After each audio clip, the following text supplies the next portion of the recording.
At a time when Manchester United were drifting and managers were falling and the noise around the club was deafening, Ronaldo quietly said something most people ignored. Michael Carrick can become a great coach. Nothing is impossible for this guy. At the time, Carrick was a caretaker, temporary, transitional, the calm figure on the bench while the club searched for its next big solution. There were no media campaigns pushing his name. He was simply steady. Fast forward to March 2026, Manchester United are unbeaten in 7 under Carrick, 6 wins, 1 draw. A comeback victory over Crystal Palace that pushes them into the top 3. Benjamin Šeško is scoring relentlessly again. Bruno Fernandes is creating week after week. Kobbie Mainoo looks composed and authoritative.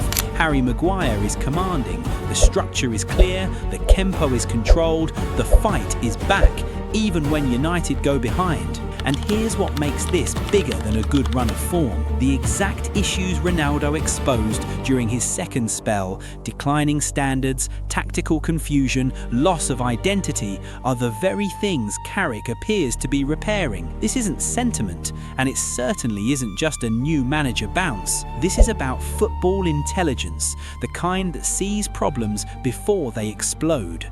Because between 2006 and 2009, Carrick was the silent architect of balance in one of United's most dominant eras. The same era when Ronaldo scored 42 goals in a season and conquered Europe. Ronaldo thrived in moments of chaos. Carrick ensured there was control beneath it. Now, years later, that same football mind is shaping Manchester United from the technical area. So the real question isn't whether Carrick is doing well. The real question is whether Ronaldo recognised greatness before the rest of us were ready to see it. This is how Ronaldo warned us about Michael Carrick and why nobody listened. Here's something funny about football. The loudest moments rarely carry the deepest truth. The big press conferences, the dramatic transfers, the headlines that break the internet, they're noise mostly. The real warnings, they tend to arrive quietly, in sentences that look too calm to matter, in words that don't get the headlines they deserve until years later, when suddenly everything clicks into place and you think, wait, he said that. In December 2021, Cristiano Ronaldo did something he almost never does in public. He endorsed someone's football brain, not as a player, as a future coach. He wrote, "Michael Carrick was a class act as a player, and he can become a great coach as well. Nothing is impossible for this guy. Personally, I'm proud to have played with him by my side, as well as with him as a manager on our bench." Read that again slowly. That's not a polite farewell post. That's not the standard best of luck message you leave on someone's Instagram and forget about. That's Ronaldo, a man who measures absolutely everything in standards and winning, telling the world this guy has the mind for it. And when Ronaldo says something like that, it comes from somewhere real. At the time, almost nobody paid attention, because in late 2021, Manchester United were living in chaos.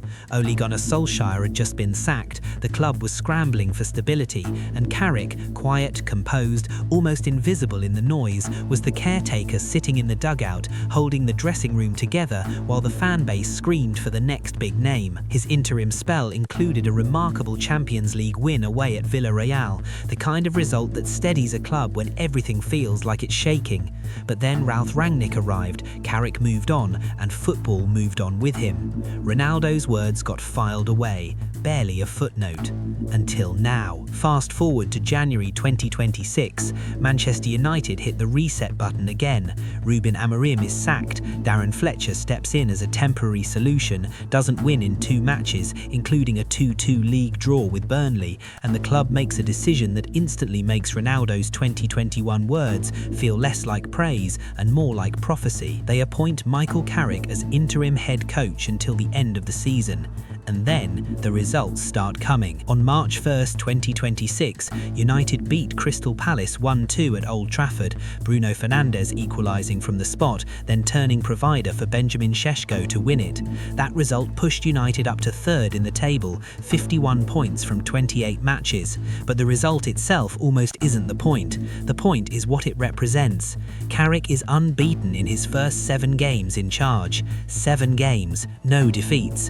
And it isn't soft opposition or fortunate results either. These are wins built on decisive moments, on structure, on a team that suddenly looks like it knows what it's doing. Šeško alone had scored 6 goals in 7 appearances during Carrick's run. Something had clearly changed. So the question that starts pulling at you is this: how did Ronaldo see this coming in 2021 before most people even considered Carrick a serious coaching prospect? To answer that, you have to go back when Carrick wasn't the headline, but was quietly the reason the headlines could happen.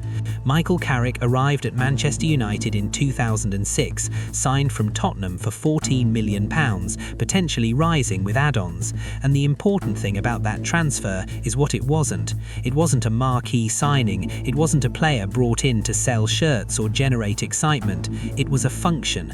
United were buying a brain for their midfield, and Sir Alex Ferguson knew exactly what he was doing. Over his career at the club, Carrick made 464 appearances. That number alone tells you something, because Ferguson, and then every manager who followed him, kept trusting Carrick year after year, system after system. That kind of consistency doesn't happen by accident. Now zoom into the years when Ronaldo and Carrick were playing together at their peak. In 2007-8, Ronaldo was extraordinary, 42 goals in 49 games, 31 in the league, 8 in the Champions League.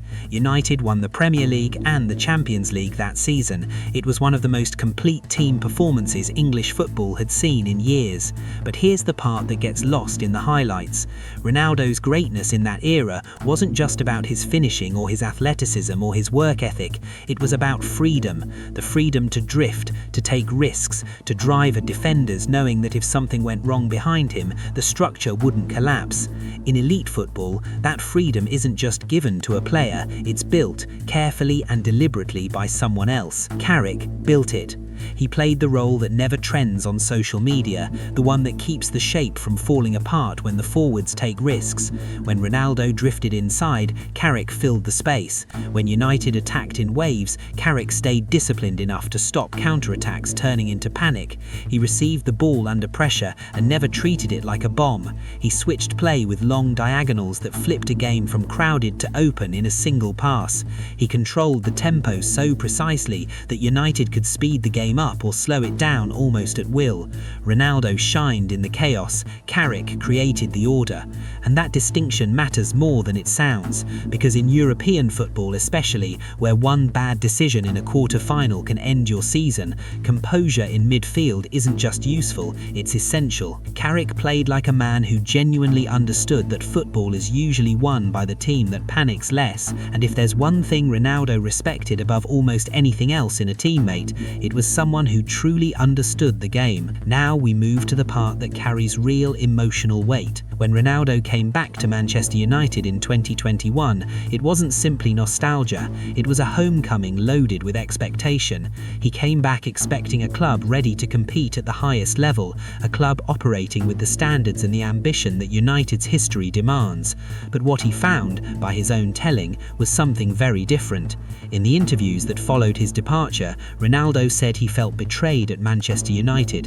He delivered one of the most brutal lines you can say about a manager, that he didn't respect him because the manager didn't respect him back. The words were raw and they divided opinion sharply. Some felt he went too far, others felt he was saying what many already knew. But here's the thing that matters most for this story, and it's worth being precise about. Ronaldo's frustration was never framed as hatred for the club. It was framed as disappointment that United weren't acting like United United. He wasn't attacking the badge, he was defending the standards, the idea that a club with Manchester United's history cannot simply accept mediocrity and move on. And when you connect that to Carrick's current run, something clicks, because what Carrick is quietly building right now, structure, clarity, standards, function, is almost exactly what Ronaldo was demanding United return to. The two stories aren't separate, they're the same story told from different angles, which means Ronaldo's 2021 words about Carrick weren't just a generous compliment from a grateful teammate, they were a warning the football world heard, smiled at politely, and completely ignored, until now. To understand why this Carrick story feels different, you have to understand a pattern Manchester United fans know far too well. When the club hits a rough patch, and United have hit quite a few in recent years, the first instinct is always emotional. Go back to the people who get it. The ex-players, the icons, the men who walked those corridors and understand what the badge means. It's a completely human reaction, and honestly, it makes sense. Ronaldo's United generation produced a remarkable number of men who looked born for leadership. But here's the thing nobody says enough. Leadership and management are not the same thing, and when you actually look at Carrick compared to his former teammates, he sits in a completely different category. Not because he was the biggest name, he wasn't, not because he had the most charisma, he didn't, but because he was always, even as a player, the systems mind, the one thinking about function while everyone else was thinking about flair. Look at the managers and coaches who came out of Ronaldo's United orbit, and a pattern starts to emerge. Two very distinct types of leader, and the contrast between them tells you everything about why Carrick's story feels different from all the rest. Start with Ole Gunnar Solskjaer, because he's the purest example of what most people picture when they imagine a United manager, the emotional connector, the man who carries so much goodwill from his playing days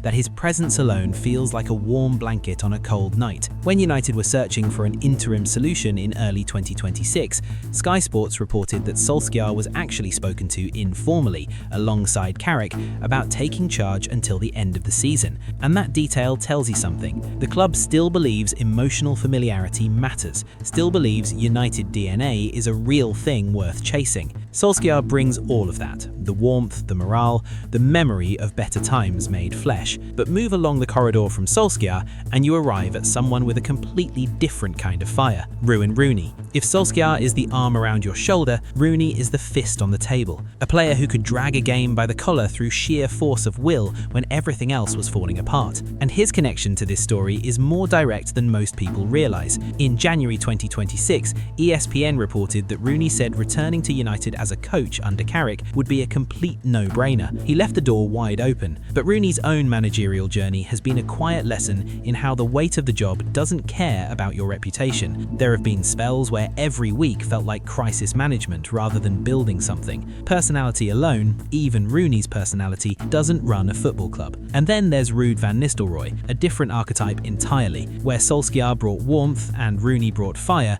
Ruud brought precision, the enforcer of elite standards, a striker who saw football in clean, unforgiving lines, timing, movement, discipline, no room for anything less than the best. In January 2026, Reuters reported he rejoined the Netherlands setup as part of Ronald Koeman's coaching staff ahead of the 2026 World Cup, returning to a high-level environment after recent managerial experience. In the context of Ronaldo's generation, Ruud represents something close to Ronaldo's own obsession, the relentless demand for excellence, the refusal to accept mediocrity. That's a real and powerful coaching identity. But follow that thread from Ruud, from that obsession with the sharp end of the game, with attacking patterns and striker movement, and you eventually arrive at the man who represents almost opposite in football philosophy, Ryan Giggs.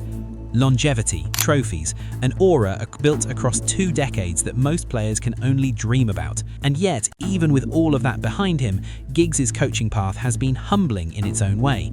442 recently reported him saying he's had interviews, he's open to returning to management, even abroad, but he's waiting for the right situation, the right stability around him. And that's actually a more honest statement than it sounds, because it admits something most fans resist. The badge doesn't run the club, the environment does. The structure around a manager matters as much as the manager himself.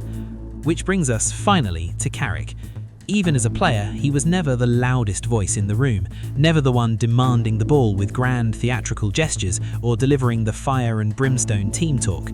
He was the brain in the center of the pitch, quietly making everyone else's job easier, thinking 3 moves ahead while the game was still unfolding around him. And that's exactly what makes him different from all of them. Not louder, not more charismatic, not more decorated. Just smarter about how football actually works. What Carrick is building doesn't feel like it's fading, and the reason is simple: structure. Structure is something you can see, you can measure it, you can watch it repeat itself under pressure in different games against different opponents. And when Carrick stepped in after Amorim's dismissal, the first thing anyone watching United closely noticed wasn't a passionate touchline celebration or a rousing team talk that made the highlights. It was shape. Under the previous setup, United were locked into a rigid 3-at-the-back system that genuinely didn't suit half the players in that squad. People were occupying zones because the system demanded it, not because their profiles fit. It was like forcing the wrong key into a lock and wondering why the door wouldn't open. Carrick simplified everything. He moved United back into a flexible 4-2-3-1 base with the ability to shift into a 4-4-2 mid-block when defending and a 3-2 shape when building from the back. That might sound like technical noise, but what it actually means in practice is this: players stopped looking confused. They started looking comfortable. Out of possession, instead of the chaotic, disorganized pressing that had been tearing United apart, Carrick introduced controlled triggers. The press activates when an opponent receives the ball facing his own goal. Wide traps are set when play gets forced toward the touchline. The midfield double pivot protects the central lanes before anyone steps out aggressively. United defend narrow first, protect the middle of the pitch, and then go hunting.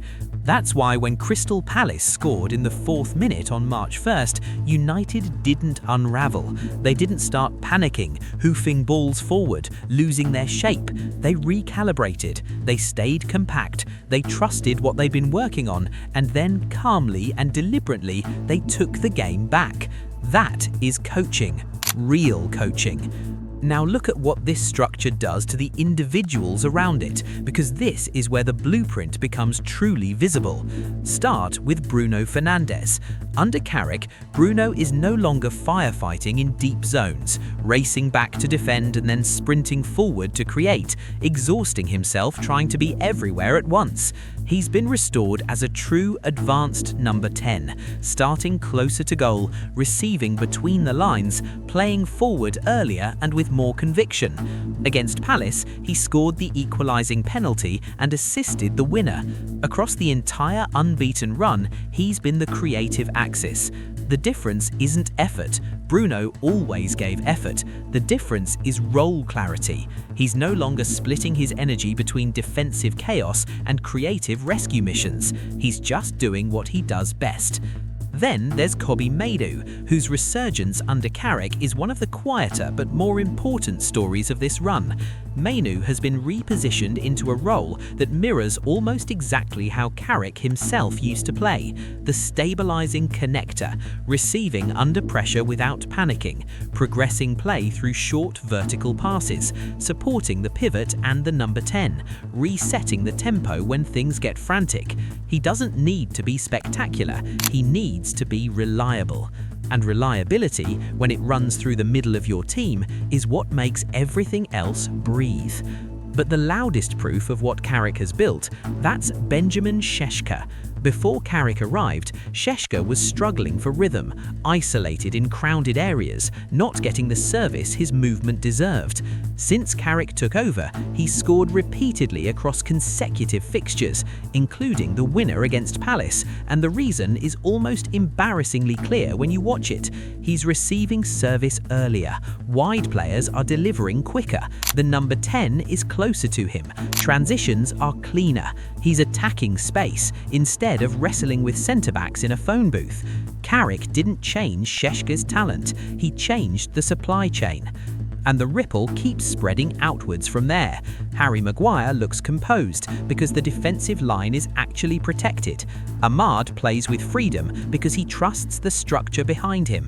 Dalot and Mazraoui have clear responsibilities in both build-up and rest defence. They're not guessing.